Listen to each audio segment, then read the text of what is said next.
Tubashimiye kubasanga ku muyoboro mwiza wa YouTube ariwo Kwizera TV Show. Kwizera ko mumeze neza. Tugiye kubagezaho gereza ziri very dangerous zifungirwamo abagore. Muzi ko tubibagezaho ibyegeranyo bigiye bitandukanye. Ubundi ubusanzwe usanga mu bihugu byinshi bitandukanye ibyaha byinshi bikorwa n'igitsina gabo, ari nabyo bituma usanga gereza nyinshi ari iz'abagabo.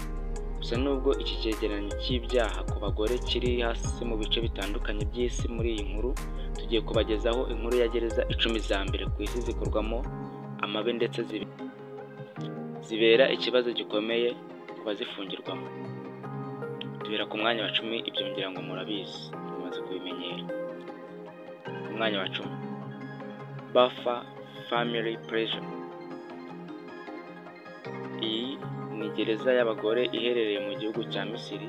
Ikaba ari imwe muri gereza mbi cyane kuko abafungiwemo bahuriramo n'ibibazo bikomeye ku buzima bwabo, cyane ku iyi gereza ifite umwanda wo ku rwego rwo hejuru. Umwanya wa 9, Chowchilla Prison. Iyi ivuga ko arimo imfungwa zigera kuri 3500, iherereye California muri Leta Zunze Ubumwe za Amerika.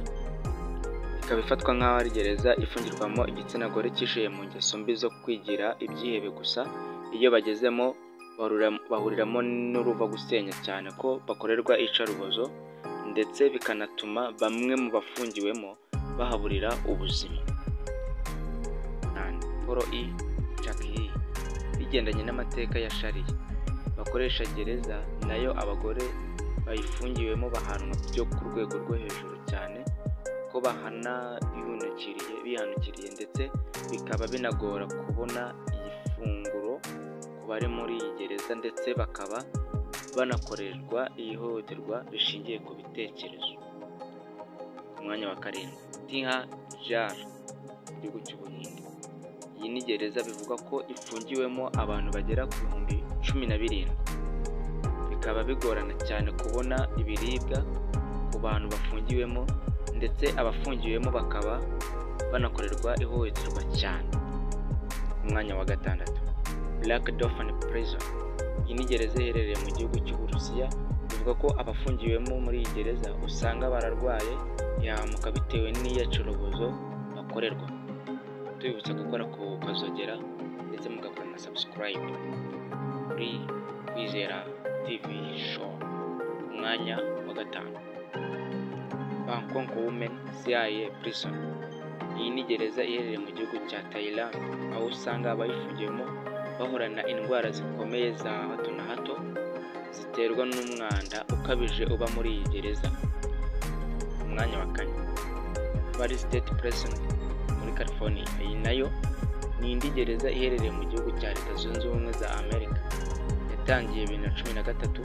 Bikaba bitangazwa ko abafungiwemo bakorerwa ihohoterwa rishingiye ku gitsina n'abacungagereza bitwaje abo baribo, ndetse ibi bikaba bituma abafungiwemo bagereramo ibibazo byinshi birimo kwandura indwara zitandukanye ndetse n'ibindi. Umwanya wa 3, Lucia Jair at Lakers Island. Iyi ni gereza iri muri USA. Iyi nayo ni indi gereza ifungirwamo abagore, ndetse ikaba ari gereza irimo abantu benshi barwaye indwara zo mu mutwe zituruka ku ihohoterwa bafungiyemo bakorerwa. Umwanya wa 2, Alcalá de Guandaria. Iherereye mu gihugu cya Espagne. Iyi bivuga ko kuyifungirwamo birutwa no kwipfira bitewe n'iyicarubozo abafungirwamo bakorerwa, ndetse bikaba binatuma bahaburira ubuzima mu gihe bafungiwemo muri iyi gereza. Bikaba kandi binavugwa ko kubera inkoni abafungiwemo bakubitwa nabyo biri mu bituma bahaburira ubuzima. Umwanya wa 1, Pederneiras Women's DC. Iyi ni gereza iherereye muri Brazil. Iyi ni gereza ya mbere mbi cyane ku isi kuko aha habera iyicarubozo rikomeye cyane ku bahafungiye, ndetse hakaba ndetse habera n'ibindi bibi cyane birimo no kuba abafungiyemo ubwabo bicana, ndetse ugasanga n'abacungagereza bakorera ihohoterwa rikomeye abafungiyemo. Tubibutsa gukora subscribe, turabakunda cyane.